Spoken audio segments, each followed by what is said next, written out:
afternoon or good evening, everybody. It's Joe Ryan and Nate Schmidt. Nate Schmidt.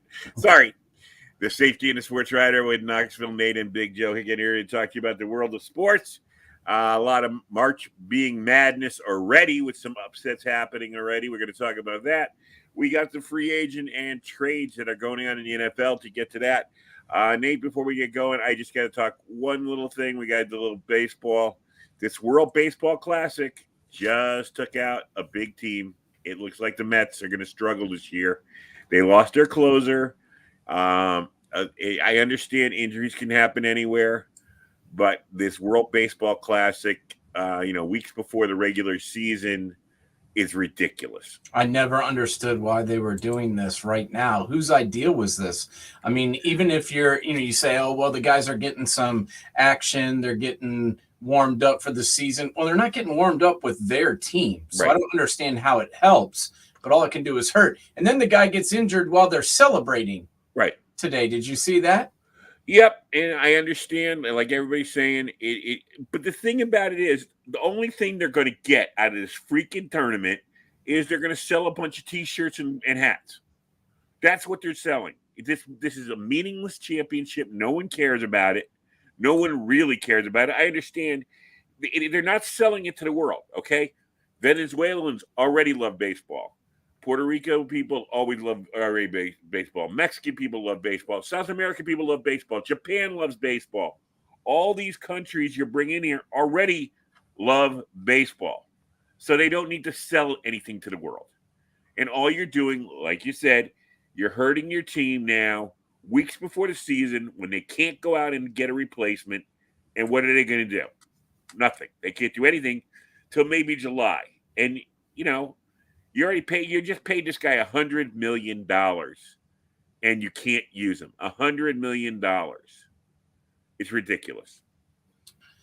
Yeah, I was so confused as to why they were doing that right now and why people were letting their players even play in it, especially big money guys. And then Freddie Freeman is playing for Canada, even though he's not from Canada, but his parents were from Canada. And I was just like, this doesn't make any sense. No, it's a ridiculous. It is a publicity stunt. It's there to help, I guess, put more money in Major League Baseball, like they really need it, and then to sell, like I said, whoever the brand is, whether it's Nike or whoever that are coming out with the shirts these guys wear, to sell those freaking shirts for nothing. And I just, I'm a Met fan. I was looking forward to this season, and now what do I have to look forward to?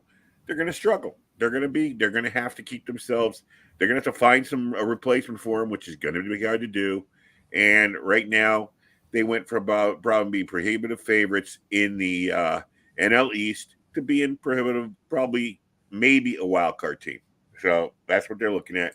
Congratulations, Rob Manfred. You just spoiled the summer for a bunch of New York fans. Good job. Thanks a lot. You jackass. So anyways, we do have a lot to get to today. Before we get to the free agent, we had a couple of basketball upsets. We were just talking about Virginia going down. But my boys, Princeton Tigers taking out Arizona. So far, Alabama took care of business. The Maryland West Virginia game was a very good game. And it's not the greatest basketball in the world, but it's tight. And that's what you expect from tournament basketball. And, we were talking about, I like Virginia. I like Tony Bennett, but one bad pass and a great shot, and they're out going home. And Furman University moves on. Yeah, man. Gotta say, I didn't see that one coming. I guess I should, considering Virginia is the only number one seed. In fact, they were the number one overall seed when they lost to University Maryland, Baltimore County a couple of years ago. But then they came back 2019, won the whole damn tournament. So I was like, they're not going to lose now. And they did lose. So that one side of my bracket, that's all in the same bracket, you're aware. I don't know if you've realized that. But now Alabama is going to walk into the Final Four because they don't have to play anybody. Number 2 is gone. Number 4 is gone.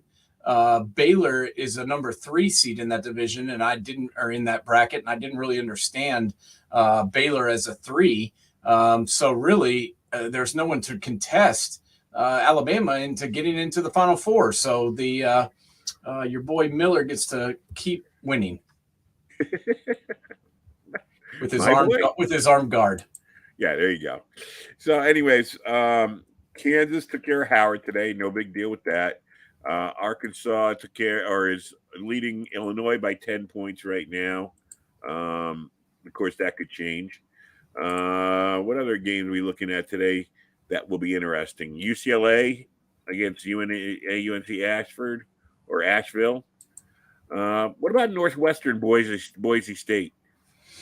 Yeah, I mean, honestly, I don't know a ton about Boise State basketball, but they did have a pretty good season from what I could tell. I'm not a huge believer in the Big Ten. I know they got a ton of teams in here, but I really wasn't sure why. In fact, I was kind of surprised to see Maryland defeat West Virginia. I know it was a really close game, but I was kind of surprised by that considering the Big 12 had a really good season and the Big Ten really didn't. But, it's like every team got in that was worth anything in the Big Ten. You have Iowa, you've got Maryland, you got Indiana, you've got Penn State. I mean, it's like the entire conference is in here, Illinois, and I'm not really sure why. How good Northwestern is, I'm not sure, but I think I could see Boise State upsetting them and getting to the second round for sure. When you brought that up, and this is one thing, I don't know if you'll approve it. I know you're a SEC Big Ten guy. When it comes to NCAA basketball, should there be a cap on how many teams each conference can send? I don't know about a cap, because then if you have a conference that's really good, and is a higher, has a much higher level than another conference, then you're limiting the amount of teams when maybe they should have more. But what I think sucks is the committee, leaning towards the Power Five when maybe they shouldn't. When there's teams out there that are just as deserving as, say, a Penn State or a Michigan State, or, Michigan State didn't really have that great of a season, but they get in because they're Tom Izzo. They get in because they're in the Big Ten. They get in because they want to they know that they will travel and that their fans will go to their games. But, in some instances, I feel like there's other teams that are more deserving that don't get in because they're not in that big Power Five conference. So I'm not really so sure that I'm in favor of a cap, but I just wish that they would look at a team's body of work and look at a team's season in total instead of just what conference they came from. Yeah, I mean, I agree, but see, that's where I'm bringing in about the cap. Is the fact is, like, say, like a couple years ago, I think Iona, or was it last year, Iona lost their tournament, but they had dominated their conference all year long. Right. And it's like, because they're the MAC, they only get one team going in. And it's like, all right, but you're not even sending their best representative from that conference now, because one team got hot for a weekend and they're going to be probably pushed out faster than anything. So I don't know. I like you said, we have to depend on the fairness of the committee, which doesn't always work because, the backdoor deals that go on. You vote for my guy, I'll vote for your guy. We got to keep our conferences in the money and in the attention. So, well, and the other thing that bothers me about this committee deal is, they put all this emphasis supposedly on these conference tournaments, but then a lot of times they've already selected where all these people are going and the seeding and done all this before the tournaments are even done. Right. So you get a team like Duke who wins 9 straight, wins the ACC championship, and they finish the season 26-8, and they're in there as a 5 seed. And I'm like, wait a second, I get it. Sometimes Duke, and I'm not, I'm a huge Duke fan, right, but I still will admit that sometimes they get a little bit higher of a seed than maybe they should, because they know people want to watch Duke and they're a big name. But then this year, they don't give them any credit for the season they've had, and then they get no credit for winning the ACC tournament. And I just don't understand that. You've got to wait until the season is over. You got to wait till these conference championships are over. And then, like I said, look at the body of work. It's not that difficult, people. No, it's not. It isn't. And I mean, even if it took it, if you wanted to put the time in, don't have anybody playing on Sunday. make all conference tournaments finish Saturday night. Right. Then you have a full day to put your board together. Right, but then they can't make additional money by having more games on Sunday. So it's like, well, we want the cash, but then we don't want to have to pay attention to those and have our talks go in. It's just, I don't know, absolutely ridiculous. All right. So, anyways, the big story out of Kansas, besides the fact that you're dominating, is Bill Self's health. Will they have their coach going through the tournament? And we will see. We wish him the best to get back on the sidelines. I'm not going to tell you I was a big Bill Self fan, but no one wants to see anybody sit this one out. So we'll see what happens there. But they look like they are in good shape. In that bracket out there, where are they at? The West? Yeah, Kansas is in the West. That is correct. So what teams are you looking at in the West that could possibly be a roadblock for them? Arkansas, Arkansas is a team that can match up with pretty much anybody. They have the freshman point guard who can play. They've got some big guys. I saw them play at the end of the season in the final home game for the Tennessee Volunteers versus Arkansas, and Tennessee kind of handled them. But I've seen Arkansas play throughout the season, and I know they can step up and they can play with anybody. So I could see them giving Kansas a little bit of trouble. St. Mary's and UConn are also in that division. Now UConn's got to get past Iona in the first round, and St. Mary's has got to get past VCU. Right. Both those teams are very good. And then at the bottom of the division, you've got Gonzaga and UCLA. Right. Those teams, are obviously mainstays. Gonzaga, they're a team that they're always picked to win the title or finish in the Final Four, and they never seem to really get there. But this is a year where they've kind of come together at the right time, and they've really gelled, down the stretch, just like Duke has. And so I can see Gonzaga potentially winning a few games and giving some trouble. I don't know about TCU. I think some people have TCU beating Gonzaga and getting through. I don't know if I agree with that, but it's definitely a division where Kansas is not going to just walk right in. I mean, they're going to have to beat some pretty good teams to get going. And, I'm not so sure that this Kansas team is as good as some of the teams in the past, especially last year's team that won the title. What about Arizona State? I'm hearing some whispers about them. Is it just people just trying to rattle the cage, or does Arizona State have anything really? They're not a team that to me has enough juice to get in, to the later rounds, in my opinion. They're a team that, has some athletes. Obviously, they finished the season 23-12, which, fifth in the Pac-12. That's not much. Their leading scorer, Desmond Cambridge, only averaged 13 points a game, but they've got, I think, 4 or 5 guys, maybe 6, that average almost 10 points. So they're a team that, can rely on a bunch of different guys to score. And that's always good in the tournament, because if you have one guy that has a bad game, if you got a bunch of dudes that can score points, you're in pretty good shape. So they don't really have that one guy that, you look at teams that lean on to get them through to the next rounds, but they do have a group of guys. I think it's like 6 or 7 guys that average 9 points or more. So that's a pretty good team in total. But like I said, 23-12 and 5th in the Pac-12. It's not like they dominated this year. I'm trying to think of like their big signature quad 1 win. I don't really know who that is. I mean, they beat Michigan in November, but Michigan turned out to really not be that great of a team. They lost to Arizona 69-60 early in the season. They lost to UCLA. They lost to USC. I'm looking at their schedule here, and I'm just not seeing that win that really, showed me something. I mean, they beat Arizona in February by 1 point.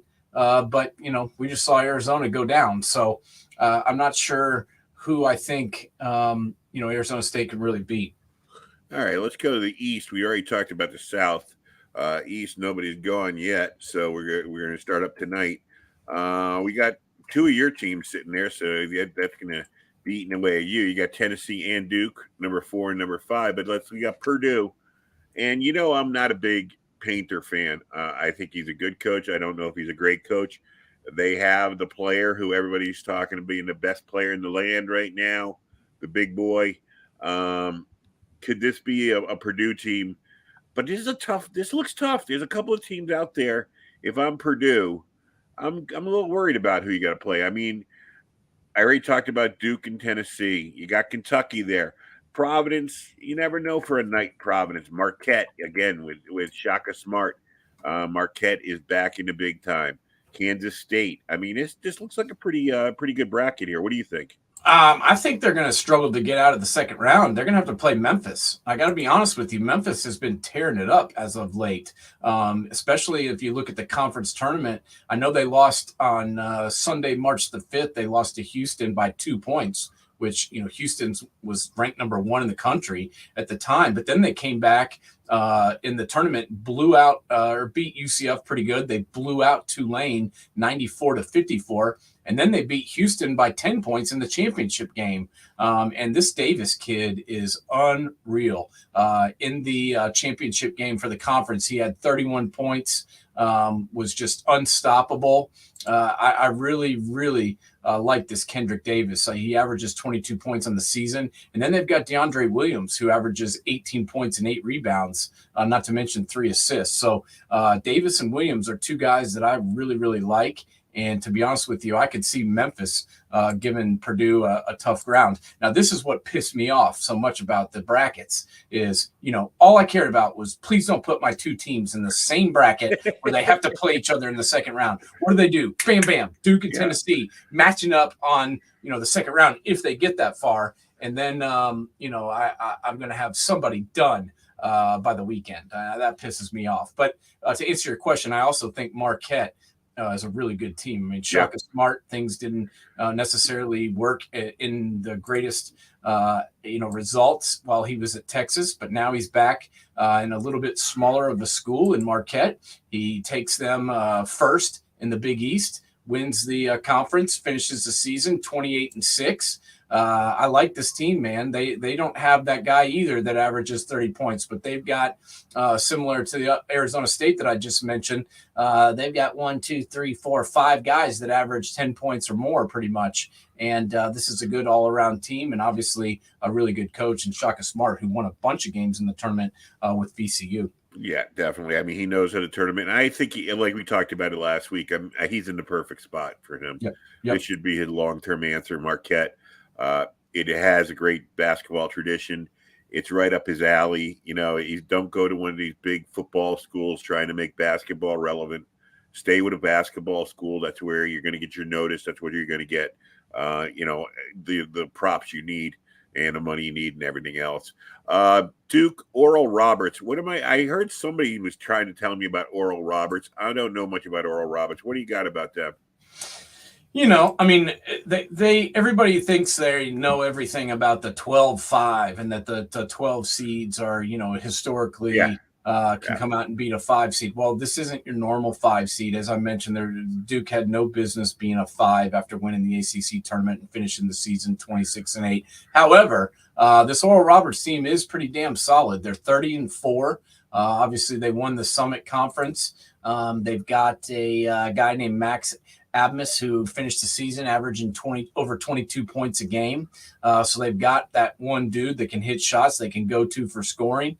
And then they've got another big forward, Connor Vanover, who averaged 13 points and 7.2 rebounds. So they've got a good team. But when I think of, that 30-4 record, I'm like, who did they beat? Once again, your statement. And I'm nobody. I mean, that's the thing. I mean, when I'm looking at, I'm not looking at their schedule right now, but I looked at it earlier, and they played St. Mary's to start the season. They lost. They played Houston earlier in the season, and they lost 83-45. And they played Utah State and lost to them. So, and they also lost to New Mexico. So I'm not a big believer in them. This is not a team that I would pick. I mean, could have stranger things happened? Yeah. But I'm going to stick with my Dukies in this one. How about the Providence-Kentucky matchup? Of course, I'll be rooting for Providence. I hate Kentucky. You don't think I do? Yeah, I know. I mean, Providence has been one of those teams with, that has been knocking on the door, but have yet to really make the big noise yet. But they do have a great coach, and they're another good program, a Big East program. What about their matchups with? I mean, when's the last time Kentucky really had a good tournament run? Was it 2015, 2016? It's been a while. And obviously last year they went down to St. Peter's in the first round, and honestly shouldn't have really been in the tournament. There were some people that questioned whether they would get into the tournament this year. So I will say this about them: they are peaking at the right time. They started to play really well down the stretch. Hell, they beat Tennessee twice, and they've got the dude, man, Oscar Tshiebwe. Is the real deal. I mean, I couldn't believe he came back to school for his senior year, but he did. And hell, you got to love him for it. 16 and a half points, 13 rebounds. This guy, usually plays the best in the best games. And I think about Kentucky down the stretch. They lost to Vanderbilt in the tournament. They lost to Vanderbilt the last game of the season. So I don't know why that was. But other than those two games against Vanderbilt, they won everything else starting on February 15th with a big win against Mississippi State. So I think that this team definitely could go far. But, we've seen like they did last year, if they're not hitting shots, they can go down just like everybody else. But I really thought they were onto something when they took out Mississippi State, Tennessee, Florida, Auburn, all in a row. And I was like, wow, this team's really starting to play. And then, like I just mentioned, they lost to Vanderbilt 2 out of 3 games. So I can't really explain that. But that wasn't a good way to finish up the tournament and try and get yourself ready. I thought that's why they might miss being in the tournament, is losing to Vanderbilt, a team that didn't even make it. They lost to them twice in a row. So that kind of worries me a little bit about them. And Calipari can always push his way through the door. He's one of those guys, like you say. Yeah. He is a personality, and Kentucky will travel. Yeah. Let's go to the Midwest, where Houston is sitting there. But there's a couple of interesting potential matchups for Houston. Auburn, especially if they play Auburn in the second round, that I think would be a very entertaining game. What do you think? Yeah, I mean, Auburn's been a little bit disappointing this year, but certainly with Bruce Pearl at the helm, he's one of the best, in-game coaches and preparing for one game and tournament coaches that you'll ever find. So I would never count out Bruce Pearl. And could I see Auburn knocking off Houston? Oh, yes, I could. And let's say they get by Auburn. Well, then they're going to have to beat Miami potentially, or Indiana, one of those two teams. And if they get by them, then they're going to have to play potentially Texas, Xavier, or Texas A&M, depending on who comes out of the bottom of the region. So Houston didn't really get an easy draw either. However, I think they're in pretty good shape as long as they handle their business. And I gotta admit, I love their coach, man. I love Calvin Sampson. I think he's the most underrated college basketball coach in the last 25 years. The best thing about that game, if it potentially comes to, I mean, Bruce Pearl and Calvin Sampson, talk about two coaches with scarlet letters. I mean, the media had put them out of college coaching 10 years ago, so neither of them would get a job again. Yeah, they both had show causes, and to be honest with you, I thought the Calvin Sampson one was bogus, and I thought that the Bruce Pearl one was pretty bogus. I mean, did they potentially lie to the NCAA? Yeah, who cares? What did they really do wrong? Bruce had a barbecue at his house. Calvin may have given some cash to Eric Gordon. Do I care about either thing? No. Well, it's like, I was watching, I don't know if you've ever watched a documentary, The History of SEC Basketball. Or ACC basketball, ACC. And they were talking about the great North Carolina State team from the early 70s with David Thompson, and how they were prevented from competing in the NCAA tournament, even though they were undefeated. They were an undefeated team, undefeated all year long, because when the assistant coach for NC State went down to recruit David Thompson before he came to the university, it was found out that he played some pickup basketball with David Thompson. Who cares? I know, and that's what they called a recruiting violation. Stupid. I mean, the thing, if you Absolutely really look stupid. into it, it's like the laws they have for NCAA, and at least maybe they're fixing it now, are just ridiculous. The other, how about Penn State? Any chance of a Penn State kind of being a dark horse out of that bottom of that bracket? Not in my opinion. I feel like Texas A&M should take care of business against Penn State. I kind of was surprised at where Texas A&M got rated. I thought they'd probably get higher than a 7 seed. Texas A&M finished the season 25-9. They really came on strong at the end of the season and had one of the best records in the SEC. That's the thing that no one's really talking about is the if you look at the SEC record, which was a pretty good conference, Texas A&M had one of the best records of all. They finished the conference 15-3, and like I said, 25-9 overall, 15-1 over at home. So I feel pretty good about this Texas A&M team. They got some shooters, they got some big guys. I expect them to beat Penn State. All right, so that's where we are right now. First day of the NCAA tournament. I'm gonna ride the Tigers for a while now that Virginia's gone, and I'm hopefully. I gotta, I know I feel so guilty being someone who born and bred in Connecticut, but I am rooting for Iona to pull the upset tomorrow. Yeah, I am too. I just think that it's more interesting to see what having Patino around will do than anything else. So, all right, let's look at the transactions so far in the NFL and how we're going. Where do you want to start? Well, I mean, one takeaway from free agency as a whole is just the abundance of the 1-year deals. I don't get it. I don't understand why there's so many teams signing guys to 1-year deals. I mean, I don't get that. I don't understand it. Why do you, if you like this guy, sign him to a 2 or 3 year deal? I mean, build some chemistry in your team, build a nucleus of your team to build around. It's hard to do that when all you do is sign guys to 1-year deals, AKA the Houston Texans. I mean, it's like they won't sign anybody to more than a 1-year deal, and that's why they suck every year. I don't really understand it. Besides the big money guys, everybody else is just getting 1-year deals, and that to me has been kind of surprising. But I think where we need to start is obviously at the quarterback position. That's where everything starts and stops in this league.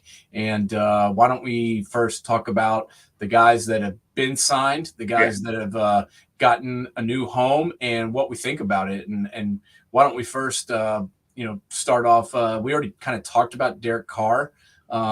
We can certainly give our opinions on that, but I'd like to talk first about Jimmy Garoppolo and going to the Raiders. 3 years, $72.75 million. Kind of a really good deal, honestly. He's not really counting much against the cap in the first season, and they got him at he's only counting his cap number in 2023 is $16 million. So that's huge. They're going to be able to sign additional guys, and I think they really did this because they potentially intend to draft somebody. What did you think when you heard Jimmy Garoppolo was going back to play for Josh McDaniels? I'm two-sided on this one because I like the fact that he's going to a place where he's going to start. No, he's going to be the man there, and he's going to get a full shot at being the man for the next 3 years, I think, or at least 2 years. If they draft somebody, he's probably going to have a 2-year window to get things done. Problem is, he's in the conference with Kansas City and with the Chargers. I think they'll be better than the Broncos. I think it's a good move because, first of all, he's going with a coach who knows him. He's going to go to a system he's comfortable in. He's a good guy. He'll be good for that team. Talent-wise, I put him, it's kind of a break even with him and Derek Carr. But the one thing is, I think he's a better guy in the locker room than Derek Carr. I have this feeling that Derek Carr rubs people the wrong way. I hear he's very preachy. And He's kind of a religious guy, but yeah, I mean, I think they're both pretty good in the locker room. I've never heard anybody come out and say they hate Derek Carr. no, but My big thing is Josh McDaniels. Do I believe in Josh McDaniels as a coach? No, I don't. And the last few days I've listened to several guys, former players who played for Josh McDaniels. I won't mention names. Actually, I will. Ryan Harris, offensive lineman for the Denver Broncos, who played for Josh McDaniels in his first head coaching stint. He ripped him apart. He was just like, man, we started that season 6-0. We lost one game, and Josh McDaniels acted like the sky was falling. And he just didn't like him as a coach or a person. It sounded like to me. And it's like this thing of trying to make it New England West. And he did that in Denver, too, where he tries to bring these guys in and recreate the Patriot way. Stupid. Start your own culture, start your own team, and do it the right way. And don't just bring in guys that used to play for the Patriots because you think you're Bill Belichick 2.0. yeah, but Parcells used to do that too. Parcells used to bring in guys he was comfortable with to hopefully police the locker room for him. But Parcells had a lot more, shall we say, pelts on the wall. Yeah, Bill Parcells won a bunch of Super Bowls. Yeah, I mean, so it's easier for him to pull. I mean, I'm not going to listen to a Denver guy because let's face it, that's water under the bridge. We know he failed badly. What I'm more concerned about was last year. How many games did they blow? How many games did they not come out? And it's like I said, I'm feeling good for Jimmy Garoppolo on one hand, but not so much the other because he's going to take the fall along with Josh McDaniel, and I just don't see them being good enough to go from third place in that division to first place in that division. I just don't think they have enough, and I don't think he's good enough coach to turn it around that much. So, well, not only that, but then you go out, you bring in Jimmy Garoppolo. I mean, basically, if they hadn't brought in Jimmy Garoppolo, what was the plan? I just didn't really understand what the plan was when they decided, Derek Carr's the problem. Let's get rid of him. It's like, okay, you could do that if you have a plan. Well, the plan was, I don't really know what the plan was, but it seemed like they kind of musical chairs started spinning. They realized we better get somebody pretty quick. And Garoppolo seemed to be the only guy they really targeted. And luckily they got him. But then they, get rid of one of the top 3 tight ends in the league. Thank God. Yeah, I mean, good for you, but not really good for the Las Vegas Raiders. I mean, let him go. I mean, I realize he was hurt last year, but let's be honest. This guy, Waller, is one of the best tight ends in the league when he's healthy, and you let him go, and then you sign Jacoby Myers and give him $33 million. I'm sorry. I'm just not that big of a Jacoby Myers fan. Someone brought this up to me. I forget where I heard it, and I'm not exactly positive, but someone read me a stat one time. Jacoby Myers been in the league, 5 years? This will be his 5th year, yeah. He has 8 touchdowns. Right. Yeah, and he's an undrafted player, and it's like there's some also stat where if you're an undrafted player and then you get a big-time free agent contract, the production drops in half. So I just, they already have Renfro on that team, and that's who Jacoby Myers kind of reminds me of. He's kind of similar in his skill set, and I'm not really sure what you're going to do with those two guys on the field. I hope they have different numbers because otherwise I'll get them mixed up. Yeah, the thing about it, we both agree. I mean, like I said, I feel good for Garoppolo getting a chance. I root for Garoppolo. I just don't think it's a good place. No, I don't either. I'm confused as to what the overall plan is, and I don't know. It worries me watching a team that went to the playoffs the year before, and then this past year still had a lot of the same guys, and then they added the best wide receiver in all of football, and they couldn't win games even though they were ahead in almost all of them. Yeah. So I like I said, I hope it works out for Jimmy Garoppolo's sake, but I have my doubts. Yeah, I'm with you. Why don't we go down the road a little bit and talk about the next, I guess, shall we say, big time quarterback who signed. We've still got some, musical chairs of playing, but we do have another guy who could potentially be a starter, and that's Baker Mayfield signing a deal, 1 year deal with the Tampa Bay Buccaneers. Now, I like this. I think Baker's got a shot to win this job, even if he doesn't, win the job right away. I can see potentially Trask struggling, Trask getting hurt, whatever. I see Baker Mayfield getting on the field, and let's just be honest, Baker was going to have to earn it, pretty much no matter where he went. So I like this. Look at the wideouts. Look at the offensive line. They just signed Edmonds today. They're gonna probably add a couple more running backs, a couple other weapons. I like this as a landing spot for Baker Mayfield. Yeah, and here's another guy I root for. I think he got a raw deal in Cleveland. He took a lot of the blame for just basically an inept front office, and that's now we'll see what they do with the man they wanted. He's in a division where it's up for grabs. So he's going to have, who's going to be the quarterback in Atlanta? Taylor Heineke, or is it going to be Desmond Ritter? You got Derek Carr going in and trying to reinvent the Saints, but we both don't like Dennis Allen as a coach. Nope. And then you got the Carolina Panthers, who right now it looks like Andy Dalton's going to be their starting quarterback until they draft. Yeah, probably. And, they are going to draft number 1 overall with the trade they made with the Chicago Bears. So, they are going to get the pick of the litter. They've got the number 1 pick. They're going to get to choose their guy. But, who is it that they're going to draft? I mean, that's my question. Are they going to get CJ Stroud? Are they going to draft, Bryce Young? My guess, based on what Frank Reich has, preferred throughout his coaching, his tenure as an offensive coordinator and a head coach, has been the bigger guy. So I expect them to draft CJ Stroud number 1 overall. I think they will. I hope they do, because I think he fits what Frank Reich wants to do. And then if you got Andy Dalton and you got CJ Stroud, man, I think you're probably number 1 in the league with quarterback situation. Derek Carr is who he is. But if you're asking me, do I want CJ Stroud or do I want Derek Carr? I would take CJ Stroud all day just because of the ceiling. Plus, if he doesn't look great in year 1, you got Andy Dalton, who played for the Saints last year and wasn't really – I don't like Andy Dalton. I know. But he wasn't really the problem last year, and he played a lot better than I expected him to. Yeah, you got to put Tampa Bay in that book too.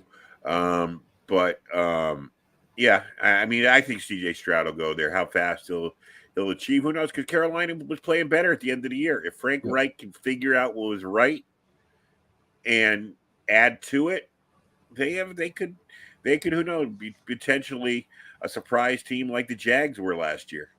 Yeah, it's that kind of a division. Yeah, and I actually liked the Taylor Heineke signing to Atlanta. I think this is a guy who's proven he can, start games in this league if he has to. I mean, do I really love Desmond Ritter and Taylor Heineke as a duo? Hell no. But I think Taylor Heineke is a pretty good guy to go out and grab in case Desmond Ritter just looks like garbage. This is a dude who can come in and win you some games. I mean, he won several for Washington last year. Yeah, for sure. Let's we got to touch base on the Jets here. I guess, of course, does he ever shut his mouth? No, I don't think so. Aaron Rodgers announced that he wants to play for the Jets. The Jets are going out of their way to bring the Green Bay Packer team east to play with him, or some of his favorite players and playmates. But still, it hasn't been agreed on. And I think that right now, as it stands, the Packers have the leverage. I know they want to get rid of Aaron Rodgers' salary, but this is a straight BS move, in my opinion, by the Packers. If you don't want Aaron Rodgers anymore, you're done with him, then trade him and move on. Now they're acting like they're holding that they've got all this leverage and they're holding the Jets' feet to the fire. Well, yeah, maybe you do have some leverage, but do you want him or don't you? You signed him to this big deal last year. You give him the big extension, and then you decide this year that you want to see love and that you're ready to move on from him. Then you start shopping him around, and then when you get a team that's interested, really only one team, because from what I've heard, the only 2 teams that were even interested were the Raiders and the Jets. The Raiders already got their guy, so you got one team left that's interested, and now you're holding their feet to the fire. I just think it's stupid. I think you should go ahead and get it done, get what you can get, move on, see what you got in Love, and call it a day. I just don't understand the point in dragging this out. I agree with you and for the most part there, and I agree with you that it makes no sense. But here's a guy. I mean, if you're the GM of the Green Bay Packers right now, and you give the Jets, say they are Aaron Rodgers away from the Super Bowl, and you don't get back a fool's ransom for him, the guy's probably thinking, "Man, how stupid am I going to look?" But I agree with you. If the guy doesn't want to play in Green Bay anymore, and you don't want him anymore, then you got to make some kind of a deal. I mean, Yeah. something has to be made. I mean, you can't have him and his $60 million contract sitting on your bench. It's Well, like, yeah, I mean, and no team's going to be able to do it. I mean, the Jets have already made room. They're already preparing to take on that salary and do what they've got to do, restructure it, extend it, whatever it is. But these other teams aren't going to be able to handle that. Now, the way that the contract works is that you have until like week 1 to take on that salary. And the salary is very low, but it's just a signing bonus that's going to affect your cap. But like I said, I don't get it. Like I don't get this positioning now when they've already made it clear that they don't want him back. They don't want him back anymore now, and that they want to move on. So if that's the case, you got a team interested. I don't mind them digging their heels in a little bit and asking for a little bit more. But hell, give and take a little bit, make an agreement, make a deal, get it done, and start building towards the future. I don't get the point in trying to muck this deal up because Aaron's already been told basically that they don't want him anymore. So you think he's going to make it easy for you if you hang on to him and don't trade him? I mean, get ready for that fiasco. The guy is a mess to deal with to begin with. Start pissing him off and see how it goes. all right, let's just predict the trade goes through. What from the surface, it looks like the Jets are trying to replicate what the Buccaneers did 3 years ago with Tom Brady. They feel that and on the surface, the teams kind of look alike. I mean, you could tell the narrative is kind of the same. At the time, Tampa Bay thought their former first-round draft choice, Jameis Winston, was not the answer. The Jets think their former first-round draft choice, Zach Wilson, is not the answer. Both of them were almost making the playoffs the year before this move was. I think, Tampa Bay was 8-8 the year before Brady arrived, and the Jets ended up what, 8-9. I believe so. Okay, so it looks like the narrative is the same. It looks like the exact same situation, but you're better at this than me. You look at that Tampa Bay team before Brady got there. You look at this Jet team right now before Rodgers get there. Which team is better qualified to? We know what happened with Tampa Bay. Are the Jets that good that they can make the move like Tampa Bay? I don't think they're that good. I mean, the Tampa Bay defense was absolutely legit. There was no doubt about it. They were one of the best defenses in the league. However, I do like what the Jets have on defense. I mean, they have a real deal defensive tackle in Quinnen Williams. CJ Mosley, now that he's healthy, starting to play. They re-signed Quincy Williams. They've got the corner in Sauce Gardner, who they drafted last year. DJ Reed on the other side. I mean, they're not that far off. Let's just say that. If this team can get Aaron Rodgers, if they can shore up the offensive line and get Breece Hall back, I don't see why they can't compete, in the AFC East. I mean, I think they can. I think they can play with the Patriots. I think they can play with the Bills. The Dolphins are a good team too. So it's not going to be a cakewalk. They definitely have a little bit tougher division than the Buccaneers did, which may slow them down a touch. But, I saw a lot of good things out of this team last year before the end of the season. I mean, they started the year pretty well. Remember how we talked about how tough their schedule was to Yeah. start the year. Oh yeah, we thought we were going. I thought they were going to be 2-7. I certainly did too. I thought 2-7, 3-10 to start the season wouldn't have shocked me. And then they came and beat the Bills 20-17, and what was that, week 9? They beat Green Bay in week 6. They beat Miami. They beat Pittsburgh. They beat Cleveland week 2 in a 1-point game, and then the end of the season came about where they lost, what was it, 1, 2, 3, 4, 5, 6, 7 games in a row. They actually finished 7-10, but that's really because they lost their last 7 games, and that was solely due to the quarterback position. Mike White came in, had that big game against Chicago, threw for 315 yards, several touchdowns, and then came back the next week, played very well. He lost to Minnesota, but he threw for 369 yards. And then that Buffalo game where he got hurt. Right. He had him in that game. It was final score 20-12. It's an 8-point game, 1-score game. And then when he got hurt, the wheels fell off because you'd already benched Zach Wilson. Zach Wilson had already proven that he sucks. And then he got benched, and then he was just even worse after that. And it was just a nightmare down the stretch. Once Mike White went down. So I do think this team, before the end there where they had the issues at quarterback, they were playing pretty good football. So I think if they get Rodgers in here now and they sign some additional guys around him, I think they've got a chance to at least compete. I mean, I'm not saying they're going to win the Super Bowl. I definitely wouldn't pick them in my top 4 or 5 to win the Super Bowl, but I definitely think they'd have a chance. They'd have their best chance in quite some time. All right. If you bring in Aaron Rodgers, if you're the Jets, with some kind of a late round draft choice, do you draft your potential quarterback of the future and send Zach Wilson to the curb?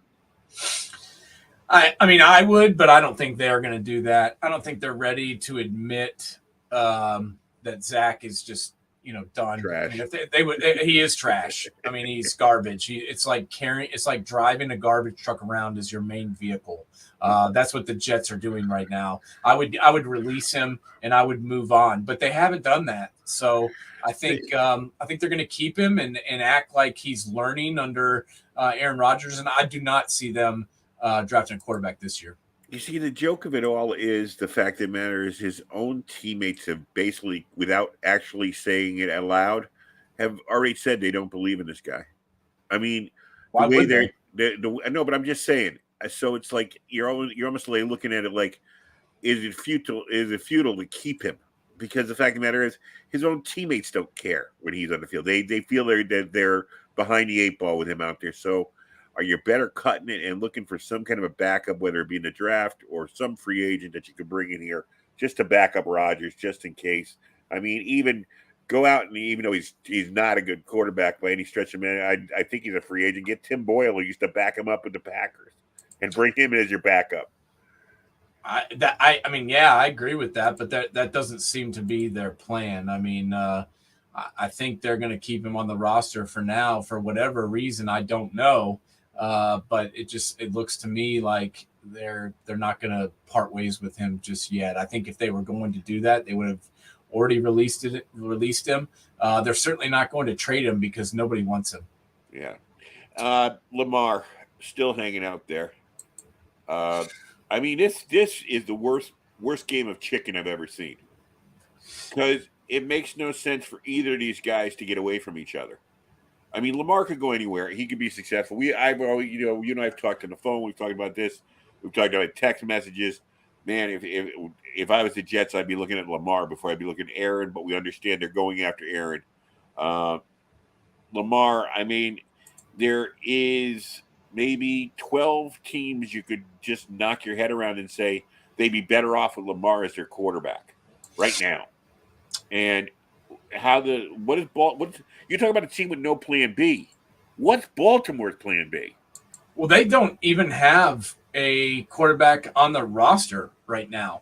I mean, you think about it, they offered like a low tender deal to Huntley.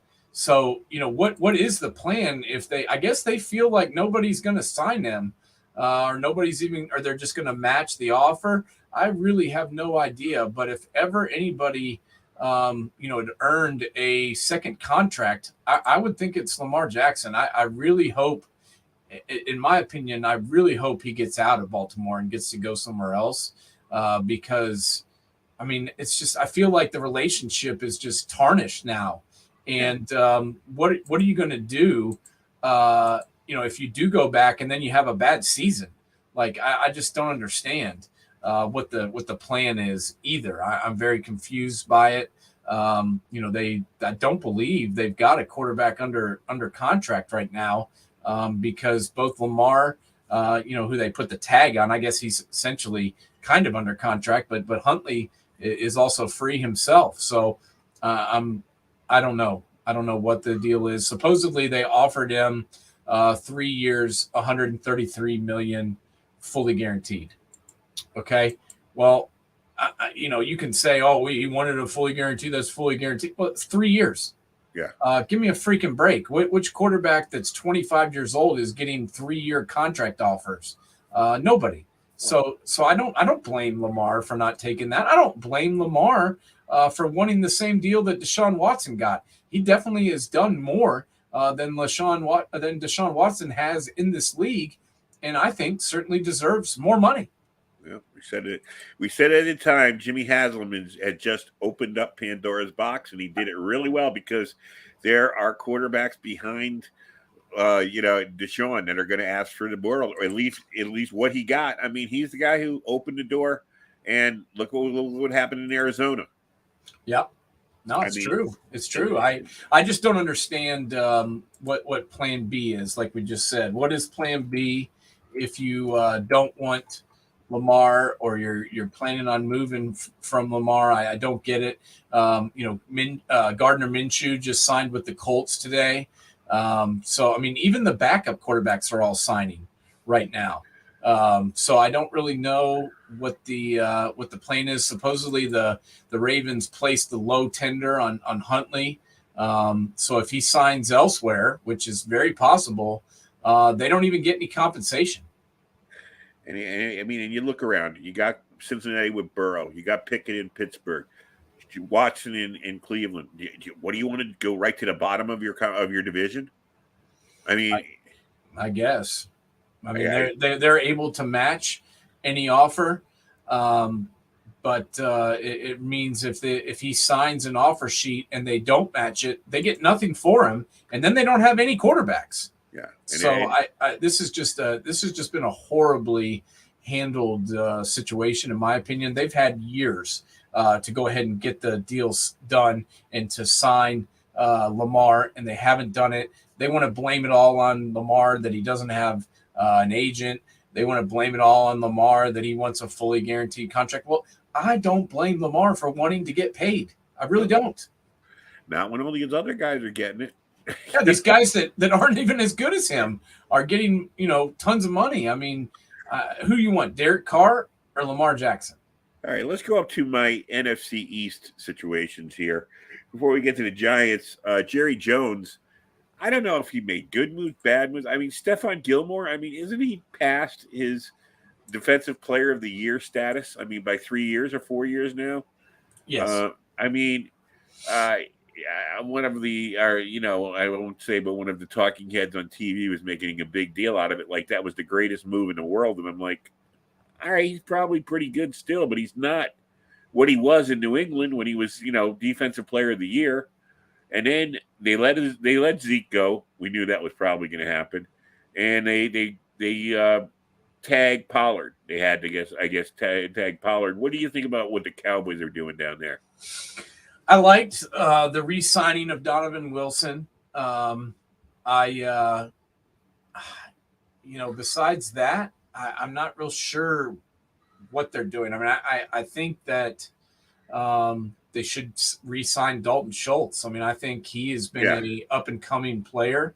I think he has earned the ability to get paid here, and I kind of expected them to sign him. And who knows, maybe they still will.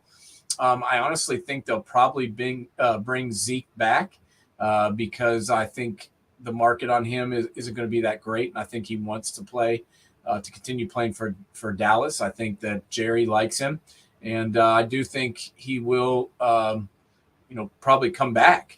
But I don't know. I'm not really blown away by the moves that the Cowboys have made thus far, and I didn't really understand.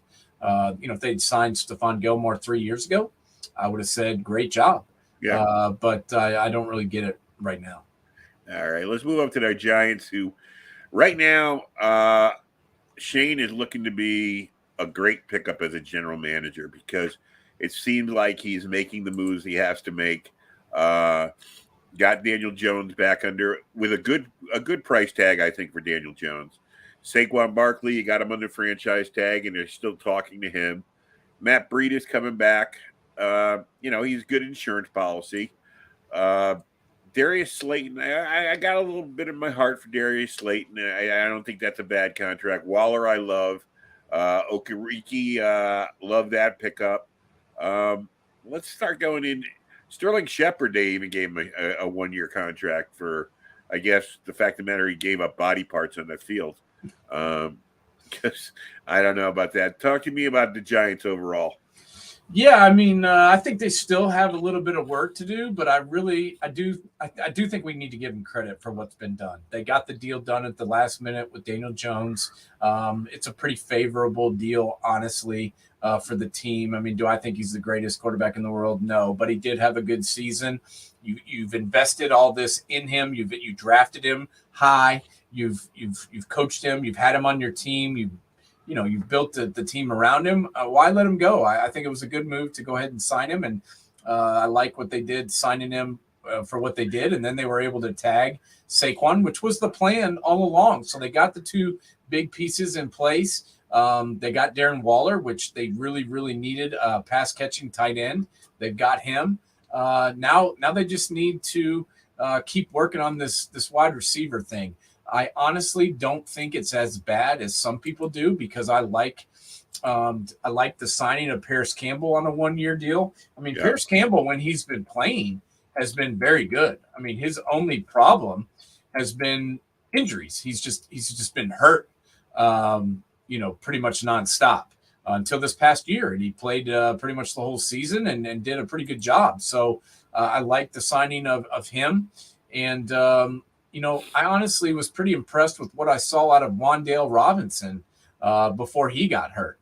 So, and they signed, they re-signed Isaiah Hodgins. No one's talking about it anymore, but they did re-sign Isaiah Hodgins before that. So you got Brightwell, you got Breida, you got Barkley in the backfield. You still got Tyrod Taylor, you still got Daniel Jones, and then you added Paris Campbell. You got Darius Slayton, Darren Waller.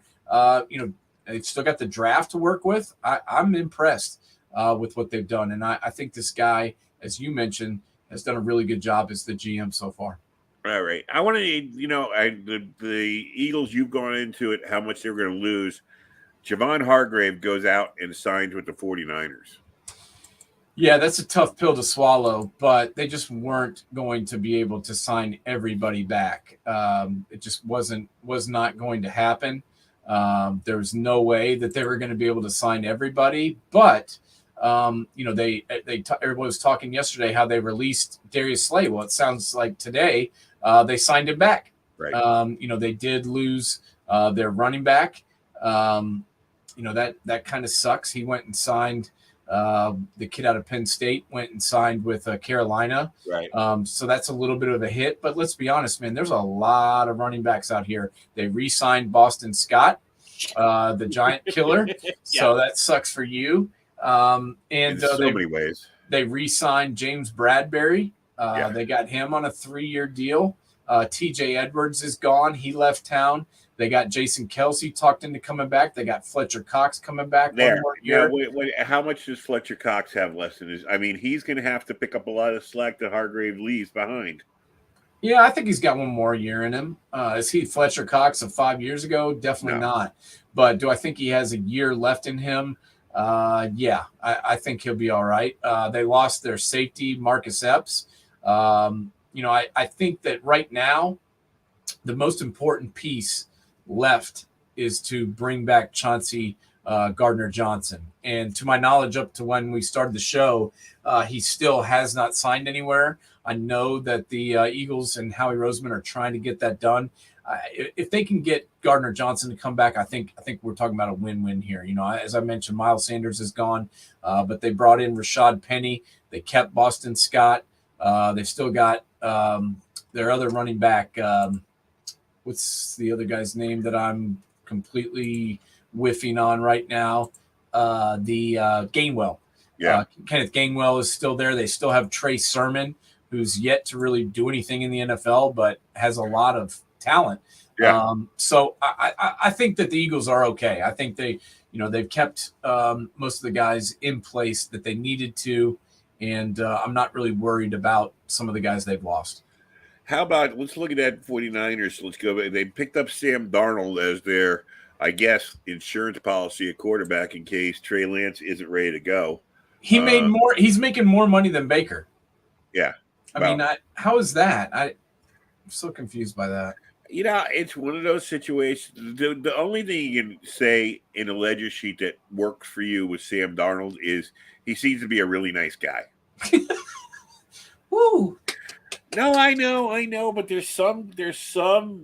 If you're looking at that, you got a guy who, I don't know, maybe they just feel they overpaid for him because he'll be less trouble when they have to cut him or whatever. I don't know. I mean, when Purdy's back, you got to figure he's gone. So yeah, I mean, who cares? I mean, it's like how much of that money is real money? How much are they going to have to spend? I mean, I haven't seen the specifics of the deal, honestly. From what they say here, 1 year deal, base $4.5 million, including a $3.5 guaranteed. His new contract's max value with incentives is $11 million. Yeah, well, that's more than Baker got. Baker's is like 8.4 if he hits all his incentives. So that just kind of surprised me, considering Baker went to LA and played pretty well. Now Darnold down the stretch was all right, but let's be honest, we've seen all we need to see of him. But San Francisco needed to get somebody to potentially start a couple of the games to begin the season. So I guess that'll be okay for them. Well, I think, and maybe Baker decided to take a little bit less to have a chance at a starting job. Maybe I think he did. I think Baker wanted to look more at fit than money. I think he understands. Baker's not a dummy. He understands. First off, he made a ton of money on all those commercials he did exactly. For 4 years. So he's not hurting for cash. And then he realized that he needed to go to a team where he could potentially resurrect his career. And the Buccaneers is a good place for him. Yeah, I think Sam Darnold, I think he actually sees the writing on the wall that backup quarterback is going to be his job, if at all, in the NFL before he takes a job coaching somewhere like everybody else does. I agree. So, how about Cincinnati losing both their safeties? Yeah, I mean, that hurts. That definitely hurts a little bit, but I got to be honest, I did really like the signing of Orlando Brown. I think Orlando Brown is an upgrade over and my question to you is, does this show that they've given up on Jonah Williams? Because I think it potentially does. I'm just being honest here. I think they may try and move Jonah Williams now. I think that they're going to probably start. They're not paying Orlando Brown $16 million to play right tackle. No, they're not. No, he's going to be their left tackle, and they may move Jonah Williams over at the right side. But they've still got Lyle Collins, and then they've got the kid out of Clemson, Jackson Carman, who when he had to play last year, he had to play left tackle. He looked really good, and I'm just being devil's advocate here. I can see Jackson Carman beating out Jonah Williams at right tackle, and Jonah Williams being expendable. He may get released. Or they might hang on to him for depth. Let's think. Yeah, it could be a swing tackle. Right. I mean, you have a team. Last year they lost. What hurt them at the end of the year? Their offensive line started going down. Right, and Carmen's played guard before too. So You keep Jonah Williams. If somebody gets hurt, you keep Carmen, you keep Williams, and then you've got a little bit of depth there. I don't think that's a bad idea either. Yeah, that's not, I But think it that. definitely hurt him losing both. I thought they would keep one. I didn't think they'd be able to keep Bates and Von Bell, but I did kind of anticipate them keeping one of them. That's going to be tough. I know they've got Dax, the kid out of Michigan, who they plan on taking over. They kind of groomed him to play last year, and they expect him to be able to walk right in and be their starter. But I got to be honest, I do think their secondary is not going to be as good. Not only was Bates a playmaker and was Bell a playmaker, but they helped get everybody else, in line. And Dax Hill hasn't proved to me that he can do all that. Well, and we can maybe, as we get closer to the draft, talk about it is the fact that maybe they got an eye on a safety in the draft they think can step in and be the guy. Exactly. I 100% agree. I think there's somebody out there they're targeting and that they think or they're going to have to target and bring in to compete at that position. Yeah. What other moves did off the top of your head do you think? What other team on the way up, on the way down? Who made some good moves? Who made some bad moves? I mean, it looks like the Rams did nothing. Yeah, who knows what the Rams are doing? They're kind of yard sailing it, which we kind of expected. To be honest with you, I have to give Denver a little bit of credit. I mean, they signed Ben Powers, the guard. They signed Mike McGlinchey, which I think was a huge signing, getting him out. I mean, they overpaid for him, but hell, if he starts at right tackle and makes that offensive line better, you got yourself a good proposition. So I like the signing of McGlinchey. I really like the signing of Ben Powers. They also signed Zach Allen, the defensive end out of Arizona, who's been rather productive. A New Canadian boy. I covered him in high school. There you go. I like him too. So I do have to give some credit to the boys in Denver. They re-signed Alex Singleton, the linebacker / safety. I like what Denver's doing. I think so far we could go ahead and count them as a winner for what they've done. Now, everybody thought they won the offseason last year, and we saw how that worked out. But that so far so good. How fast Jarrett Stidham got out of Vegas.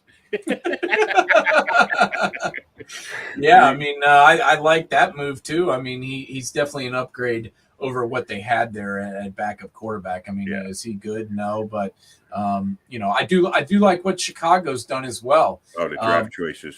Yeah, they got the draft choices. They that's what they needed. They weren't going to fix what's going on in Chicago with one guy. Okay, so move back. You don't need the quarterback. We know that. They move back. They not only have all this capital now, but they were able to go ahead and get the number one wide receiver in DJ Moore with the trade. So I like that. And I think Claypool will flourish with him on the other side. I think Claypool will rediscover himself. Because I don't think Claypool's the number one. I think he's a very good number two. I agree.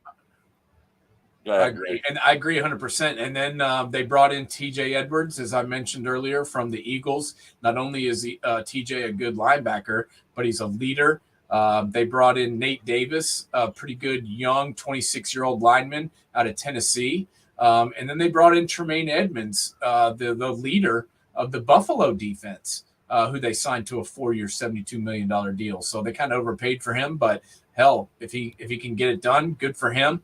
They brought in Travis Homer, Andrew Billings, the defensive tackle from the Raiders. I like what the Bears have done so far, and if they can hit on the draft, the Bears could be in business. I also like the DeMarcus Walker pickup as well. So I'm thinking the Bears so far are winning. All right, I just saw something come across mine. I don't know if you just saw it. Yeah. Somebody's throwing it out there. Lamar Jackson to the Colts. Yeah, I mean, I'm trying to think if the Colts have the two number ones. That I would have to check, but I think they could do it. I think that the Colts would be a great spot for Lamar to go. I hope he goes there. I just hope he gets out of Baltimore. I feel like, they haven't done much to help him. Right. And, he's got no credit for the 46 wins, and he gets all the blame for the 15 losses. So, as I've mentioned a number of times, I hope he gets out of there. I think I know he's a crazy owner, but I think that at least this guy understands that Lamar deserves to be paid, and maybe he'll pay him. Well, let's put it this way. I mean, as bad an owner as Irsay is, when he had Peyton Manning and when he had Andrew Luck, he didn't surface so much. Right. So maybe Lamar will be the antidote to keep him back in the background. True. I think, when they're winning, he just goes and gets his pills and watches on TV. So it seems to be only when they lose that he, pops Stop taking his med. med. Yeah, he stops taking his painkillers and he starts yelling. So I think that would be a good move for the Colts. I mean, I just don't know who the Colts are going to get where they are right now, and that's why I feel like I've always felt like the Colts could potentially be in the Lamar Jackson sweepstakes. I mean, it seems to me like they're going to miss out at number 4, and I just don't feel like they're in love with anybody else, at that spot. I mean, Bryce Young's going to be gone. CJ Stroud's going to be gone. So do you stake the franchise on Will Levis Richardson or Will Levis? I don't think so. Not when you went 4-12-1 last year. No, I think outside of those first two, I don't think this is I mean, you might find a diamond in the rough later on, but I don't think everything else is a project, and you have to be set to do it.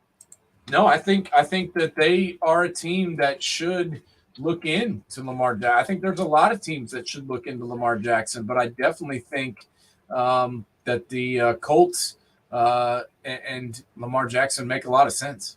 All right. Anybody else out there? I'm trying to think of who else I was thinking about that really stuck out. I did. I love Javon Hargrave. To me, he's one of the premier defensive tackles in the league. $84 million is a lot of money, but really, it's a 2-year deal. I mean, after 2 years, you can get out from under it. So I don't feel too bad about that. I kind of liked, to be honest, the Juju Smith-Schuster signing in New England. Yeah. I think that's a good spot for Juju, and I think it's a good fit for him in New England. Yeah, and I think back to the 49ers, I think they understand their quarterback situation being up in the air like it is. They've got to make sure that defense stays as good as it is, and they'll have McCaffrey in the running game, and they'll do the best they can with that. Yeah, so far, let me just we've talked about the winners. We've talked about the moves we like. Let's talk about the losers. Okay. The losers and the people the moves we don't like. So far, let's see. What have the Tennessee Titans done? Lost Nate Davis, lost to Marcus Walker, lost Robert Woods, lost David Long, lost what's his name? They cut Bud Dupree. I mean, I have no idea what the hell they're doing in Tennessee. They signed Andre Dillard to a 3-year, $29 million contract. The Eagles fans were cheering with delight when this went down. And I just, Dillard's been nothing short of a bust since they drafted him in the first round. He's been on the team for 43 games. He started 9 of them. It's been a disaster, and the Eagles were happy to unload him. So I have no idea what they're doing at the quarterback position. No clue what they're doing at the wide receiver position. Their defense is just falling apart. David Long has been one of the best players on their defense the past few years. So is DeMarcus Walker. He's gone. They signed Arden Key from Jacksonville. I don't like him either. So I don't know. I think if I had to pick the biggest loser, it would be the Tennessee Titans right now. I agree with you. The thing I feel sorry for is you can now start to watch on Mike Vrabel. Yeah. Because he's the one who's going to take the pounding for this, even though it wasn't his fault in a lot of cases here. They've taken all his the Brown trade last year, all the other stuff he didn't want to have happen has happened. And they've never really given him, outside of Derrick Henry, what he needed. Uh, I don't know. He did. I feel sorry for Mike Vrabel because he's going to fall on his sword for this place. I just hope he finds a good landing spot where he'll get a second chance. I think he is a quality head coach. I do too. And this GM, it's his first go round, and he just got there, so he's okay with a little bit of a rebuild. Right. Mike Vrabel's not. I mean, he's already his seat's already a little warm, and things aren't looking better. They haven't solidified one position group thus far as we're sitting here talking. I haven't heard of one solution to any of their problems, and that's a big issue because I don't know if you've noticed, but all the good players are getting nabbed up. Oh yeah, they're making moves, and like you said, short contracts, fast money. Let's see what we can do. Yep, no doubt. Who else? Anybody else that hit you? I mean, they're definitely the biggest loser to me so far. There's some other teams that have done absolutely nothing. Another one that I would mention, it would be the Green Bay Packers. They've done absolutely nothing so far except drag this Aaron Rodgers situation out. So I don't really understand that. They've lost Jerron Reed. They lost Alan Lazard. They haven't signed anybody back. They've got tons of guys that are free agents. They're screwing around with this Aaron Rodgers deal. So I'm not sure what the plan is there for Mr. Gutekunst either. Well, yeah, I mean, that's the whole thing is when we were talking earlier, I mean, no matter how much we talk about them holding up the Jets, they're holding up themselves because they can't make the move until he's gone. And they know the draft choices they're getting back for him and start making plans for that. I mean, well, yeah, and knowing that they've gotten rid of, they can't just start signing a bunch of guys when they don't know whether or not they're on the hook for the $60 million next year. Right. So, I don't understand. Get it done, move on, and start bettering your team. I don't really understand that. And I will say that one team that I didn't really mention, although I have enjoyed the moves they've made so far, is the Detroit Lions. And they've signed a bunch of guys that I really like so far. They signed Cam Sutton from Pittsburgh.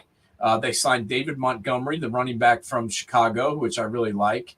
And they also signed Emmanuel Mosley, who's been a starter for the San Francisco 49ers the past few years. So from what I hear, people love playing for Dan Campbell, and guys want to come play for him. And it's showing up in free agency. I can see where he would be the kind of guy you play for. I mean, he's a former player. He is a football coach. He looks like a football coach. Sounds like a football coach.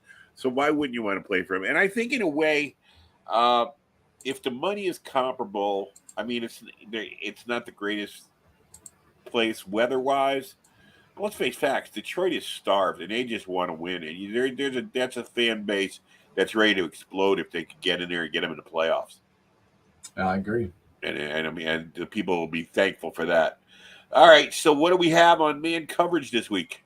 We're taking the week off because I've got a huge memorabilia show this weekend. Ooh. Tennessee Sports Show down at the Civic Coliseum. Everybody come, bring your friends, bring your wallets. And then Sunday, James is going to the Frozen Four.